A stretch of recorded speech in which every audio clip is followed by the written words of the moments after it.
కొంతమందికి పుట్టుకతో వచ్చేళ్ళు ఇవి నేర్చుకోరు.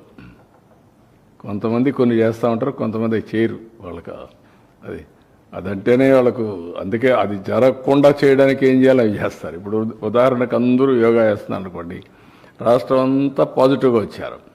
వీళ్ళు మాత్రం దాన్ని చెడగొట్టడానికి ఏం చేయాలో వైలెన్స్ క్రియేట్ చేయాలి, డైవర్ట్ చేయాలి public attention. That is their art or their intentions.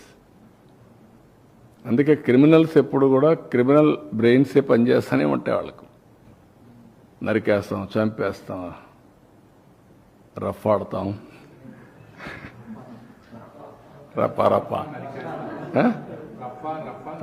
రఫా నరికేస్తాం. లేదంటే గంగ జాతరలో బలి ఇచ్చేస్తాం. ఒక గంగమ్మ జాతర కాదు, గంగమ్మ ఎవ్రీవేర్ ఉంటుంది, తిరుపతే కాదు. ఆ గంగమ్మ జాతరలో పొట్టేళ్లు నరకడం అలవాటు. ఏ ఊరికి ఆ ఊరు ఇది ఇస్తారు, బలిస్తారు, పశువులు బలిస్తూ ఉంటారు. అది ఇప్పుడు మాట్లాడే పరిస్థితి. ఊర్లో గ్రామదేవతలు కూడా ఇచ్చేవాళ్ళు ఒకప్పుడు. ఒక ఊర్లో గ్రామదేవత ఉంటే శక్తిని బట్టి ఒక పొట్టేల్ని బలిచ్చేవాళ్ళు. అప్పుడు అది పెద్ద ఫంక్షన్ చేసేవాళ్ళు ఊర్లలో. మేము చిన్నప్పుడంతా చూసాం. ఇంటికి ప్రతి ఒక్కడు పెంచేవాడు ఒక దాన్ని, ఒక పొట్టేలు పెంచేవాళ్ళు, కొనేవాళ్ళు. కొని దాన్ని బలిచ్చి అక్కడి నుంచి దాన్ని ఇచ్చేసేవాళ్ళు.